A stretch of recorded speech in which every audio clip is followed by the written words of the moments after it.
was something scandalous. Taste my bitter heart, you know it makes you blush. But something is right, this happiness and the attention you don't listen, you can... Assalamualaikum warahmatullahi wabarakatuh. Kami dari kelompok 2 dari Prodi Agribisnis dan Agroteknologi. Jadi kami dari kampus Universitas Geraha, kami akan melakukan penyuluhan di Desa Tanjung Marwo tentang tema pengendalian hama di petani sawah atau padi.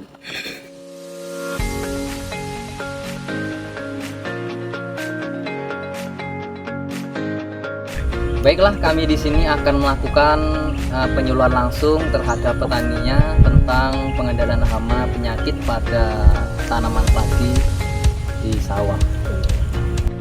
Baiklah Ibu-Ibu, sebelumnya saya izin untuk menyampaikan materinya terlebih dahulu ya. Di sini kita berbicara mengenai pengendalian hama dan penyakit pada tanaman padi sawah. Nah, seperti yang kita ketahui, tanaman padi sawah merupakan sumber pangan utama bagi banyak negara di dunia ini, khususnya kita di Indonesia, karena kan makanan pokok kita beras ya, nasi. Nah, namun bagaimana jika tanaman padi kita terserang hama dan penyakit ya kan Bu ya? Pasti bakal merasakan kerugian. Bukan hanya petaninya yang rugi, tapi kan konsumen juga. Entah itu harga berasnya yang naik, entah itu berasnya yang kurang berkualitas ya Bu ya. Nah, di sini kami ingin melakukan penyuluhan dengan menggunakan bahan organik sebagai alternatif dalam pengendalian hama dan penyakit. Hal ini untuk solusi kita yang ramah lingkungan, dan tidak hanya itu, penggunaan bahan organik ini dapat meminimalisirkan dana yang kita keluarkan. Nah, harusnya dana yang kita punya itu untuk beli pestisida di toko-toko, kita bisa membuat sendiri dengan bahan-bahan organik. Jadi dananya bisa digunakan untuk kebutuhan yang lain. Kami akan menanyakan kepada ibu-ibu terkait dengan keluhan atau hama yang ada di daerah sawah di Desa Tanjung Marwo ini. Kira-kira hama apa Bu? Tikus, coklat. Baik, kami akan mendemonstrasikan cara mengatasi dari hama-hama tersebut. Silakan Aden. Sebelumnya mohon izin ya Bu, saya ingin mendemonstrasikan bagaimana kita mengatasi hama tikus tersebut dengan cara menggunakan kompos organik. Karena saya ingin menyampaikan dahulu apa sih kegunaan kompos organik tadi. Seperti yang sudah disampaikan oleh teman saya tadi, kompos organik itu yang pertama mudah kita cari dan biayanya itu lebih minim daripada kita menggunakan pestisida kimia. Kemudian yang kedua, bahannya itu ramah lingkungan dan tidak ada zat yang berbahaya bagi nantinya hasil panen kita. Kemudian yang ketiga, selain untuk menjadi pengendali hama, kompos ini juga bisa bermanfaat untuk kesuburan tanah kita. Jadi selain kita punya hasil panen yang baik dengan suburnya tanah, kita juga bisa mengendalikan hama seperti tikus. Nah, untuk cara membuat kompos ini sendiri sebenarnya ada 2 cara Ibu ya. Yang pertama, kita menggunakan daun-daunan. Kemudian yang kedua, kita bisa menggunakan limbah rumah tangga. Seperti apa sih limbah rumah tangga itu? Kita bisa dapatkan dari sisa-sisa makanan ibu. Misalnya ada nasi yang basi atau sisa-sisa sayur yang mungkin akan dibuang, daripada dibuang kita bisa membuat kompos untuk sawah kita. Ini saya di sini ada daun, yang pertama daun singkong ibu. Kemudian ada daun rambutan. Kemudian yang ketiga adalah daun ubi jalar. Ibu-ibu bisa menggunakan daun-daun lain seperti misalnya daun jambu atau daun mahkota dewa, atau juga bisa menggunakan jerami padi misalnya, karena di jerami padi itu mengandung senyawa silin yang bisa menyebabkan gangguan pencernaan pada tikus. Nah, ini sebelum kita mulai, ini bahan-bahannya ya Ibu, ada daun, kemudian di sini ada kompos pupuk kandang. Nah, ini kalau ini pupuk kandang kan dari kotoran kambing. Ibu-ibu bisa menggunakan kotoran lain seperti hewan ayam atau sapi. Nah, ini kebetulan ada pupuk kandang dari kambing. Nah, kemudian ada air di sini. Bagaimana cara membuatnya? Pertama kita butuh ini ya Bu, butuh ember. Ini butuhnya 2 sebenarnya karena kita di sawah jadi terbatas, jadi kita pakai ini. Ini embernya ibu-ibu lubangi dulu di sebelah sini kan, di bawah ini supaya udaranya bisa keluar. Nah, kemudian kita lapisi lagi lagi Bu, kalau misalnya udah ada ember ini kita lapis lagi sama ember satu lagi. Gunanya apa? Biar agar nanti cairannya bisa mengendap di bawah ember ditarik itu. gitu. Iya. Ini daun-daunnya sebelum kita gunakan kita sobek-sobek dahulu jadi kecil-kecil supaya bisa lebih mudah pengomposannya. Kalau di blender bisa nggak deh? Bisa juga, cuman lebih efektif seperti ini ya. Kalau blender itu lebih halus. Nah, ini kita kecil-kecil dulu. Kan? Nah, ini ya Ibu. Kemudian kita kasih ini. Campur ya? Iya, kita campur dulu segini. Ini, dan terus kita kasih ini lagi. Ini lagi. Ya. Campur jadi satu. Iya, misalnya ini sudah dikecil-kecilkan ya Ibu, kita taruh di sini, atasnya kita taruh ini lagi. Bu, garis habis pokoknya ya.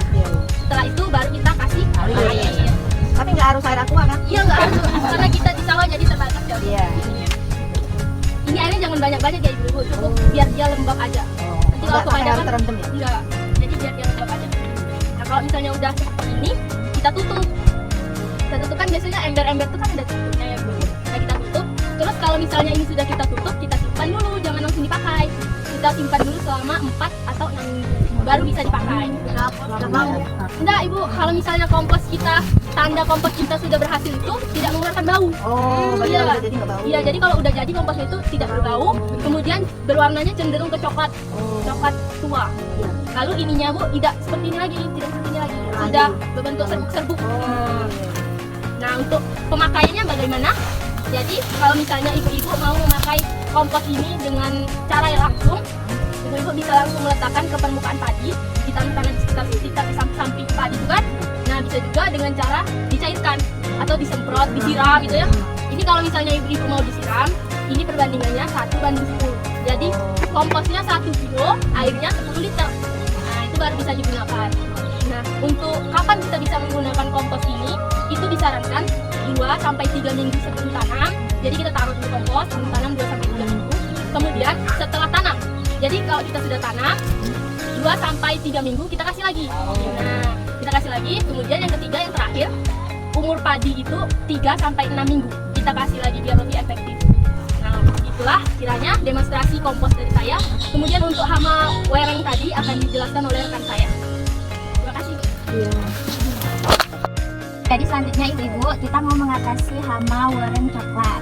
Nah kami di sini menggunakan alternatif membuat pestisida organik dengan ini adalah apa namanya? Lidah buaya. Sudah saya blender di rumah tadi. Nah ini sudah saya saring ampas-ampasnya. Nah ini digunakan sekitar kalau misalkan lidah buayanya itu besar menggunakan 2 lidah buaya, kalau kecil-kecil itu 4. Nah apa sih gunanya lidah buaya ini? Nah, lidah buaya ini memiliki sifat antibakteri dan anti jamur yang membantu melindungi tanaman dari infeksi bakteri dan jamur yang dapat disebabkan oleh luka akibat serangan wereng. Terus ini ada bawang putih Bu-ibu. Nah bawang putih ini bawang putih. Bawang putih ini kita gunakan kalau misalkan ukuran 1 liter kita gunakan 5 bawang putih. Itu kalau bawang putihnya tuh bisa besar 5 siung. Kalau misalkan kecil-kecil gunakan 7. Bawang putih ini mengandung senyawa alisin yang bertindak sebagai insektisida alami yang menggunakan perkembangan dan pertumbuhan wereng coklat, mengganggu perkembangannya. Terus yang selanjutnya ini ada jeringau, lintang jeringau. Nah, kalau 1 liter itu kita menggunakannya sekitar 50 gram atau setengah on. Nah, jeringau ini mengandung senyawa seperti alkaloid dan saponin yang dapat mengganggu sistem saraf wereng coklat dan mengusirnya dari tanaman padi. Nah, jadi kita buat ini Bu menggunakan 1 liter air. Ini kita campur teman-temannya.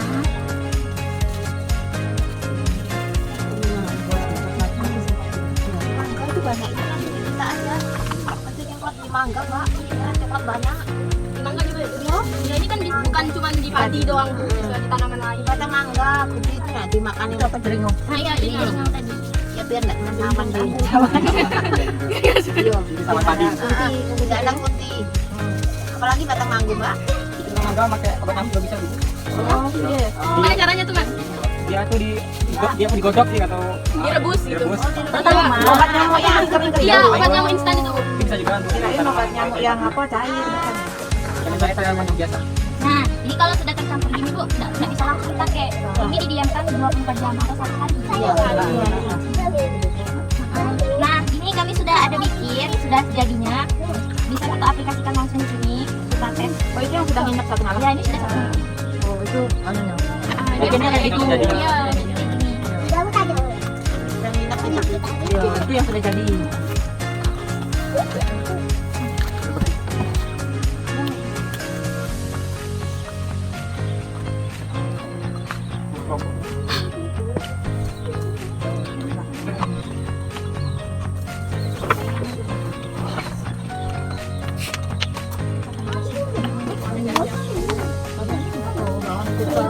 Ibu. Ini kita saring dulu ya, Ibu. Biar katanya apa? Ini kalau nggak ukurannya gimana? Ini kelihatan ukuran 15 mili, 15 liter. Nah, jadi kita gunakan ibunya tuh 2 gelas ini. Setara dengan 400 mili. Berarti penuh 1 kek ukurannya 2 gelas. Iya.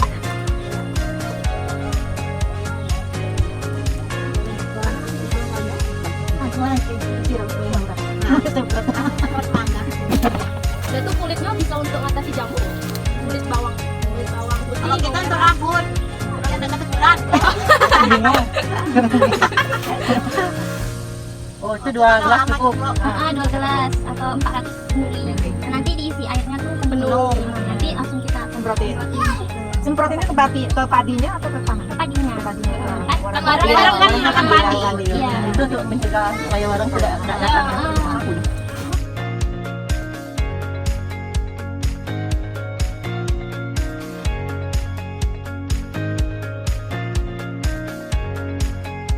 Baik, kali ini saya akan mendemonstrasikan semprotan bahan organik tersebut Untuk orang. untuk warang coklat. Daripada terbuang.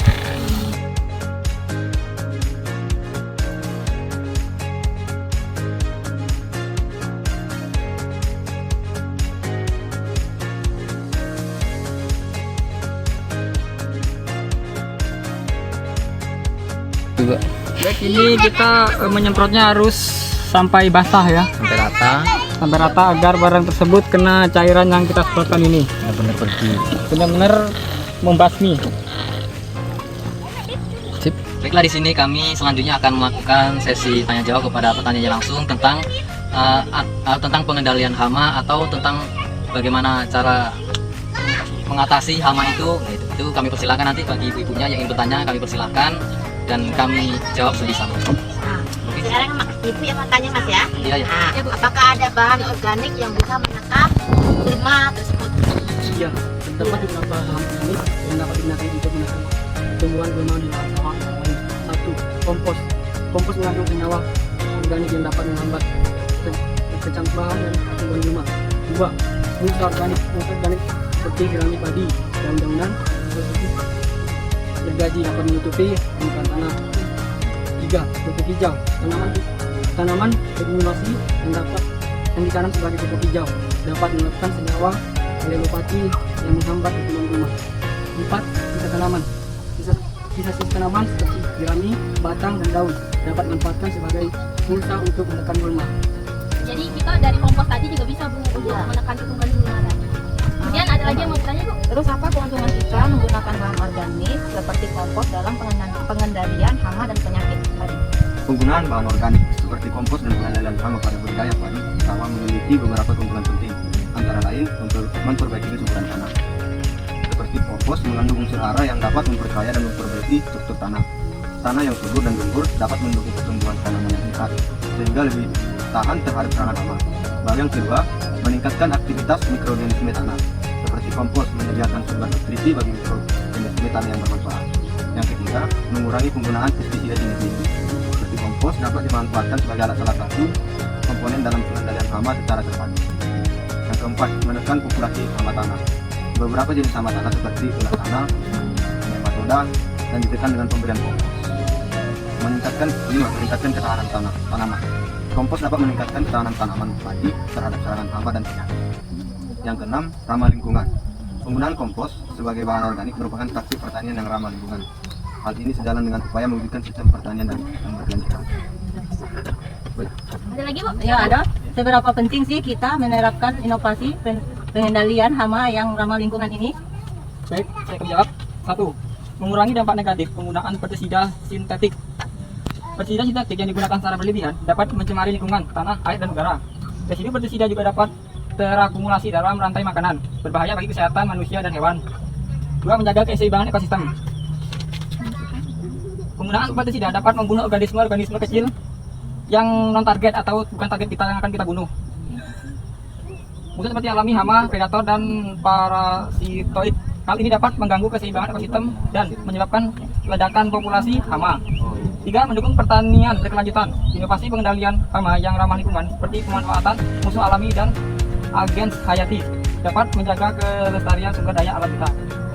Hal ini penting untuk menjamin keberlanjutan produksi pangan dalam jangka panjang. 4. Meningkatkan produktivitas dan pendapatan petani. Pengendalian hama yang efektif dan ramah lingkungan dapat meningkatkan hasil panen padi. Petani juga dapat mengurangi biaya produksi akibat penggunaan pestisida yang berlebihan. Pestisida itu kan kita beli secara instan, jadi itu harganya cukup mahal. Itu dapat mengganggu biaya produktivitas kita nanam padi. Baik, 5. Memenuhi tuntutan pasar dan konsumen. Saat ini konsumen semakin menuntut produk pangan yang aman dan ramah lingkungan. Adopsi inovasi pengendalian hama yang ramah lingkungan dapat meningkatkan daya saing produk padi di pasar. Oleh karena itu, penerapan inovasi pengendalian hama pada sawah yang ramah lingkungan sangat penting untuk menjaga kelestarian lingkungan, meningkatkan produktivitas dan pendapatan petani, serta memahami tuntutan pasar dan konsumen. Dukungan dari berbagai pemangku kepentingan seperti pemerintah, peneliti, dan penyuluh diperlukan untuk mendorong adopsi inovasi tersebut di tingkat petani. Nah, kita kan sekarang menuju petani yang berkelanjutan, jadi kita tidak menggunakan pestisida yang instan atau yang dibeli-beli di toko-toko Karena banyak pertanian, mengandung zat berbahaya, Bu, untuk hasil panen. karena itu bisa merusak ekosistem juga. Bisa menimbulkan ketergantungan juga. Kalau kita pakai kompos kan biayanya lebih murah. Iya. Baiklah, terima kasih kepada ibu-ibu. Mohon maaf jika mengganggu waktunya. Insya Allah cukup sekian penyampaian dan penyuluhan kami di Desa Tanjung Marwo. Jika ada salah kata kami minta maaf yang sebesar-besarnya. Kami akhiri. Assalamualaikum warahmatullahi wabarakatuh. Setelah kami akan mengambil kesimpulan dari hasil penyuluhan kami di Desa Tanjung Marwo tentang tema pengendalian hama penyakit pada tanaman padi. Itu dapat kesimpulan bahwa penggunaan bahan organik dalam pengendalian hama dan penyakit pada tanaman padi sawah menawarkan solusi yang ramah lingkungan dan hemat dana.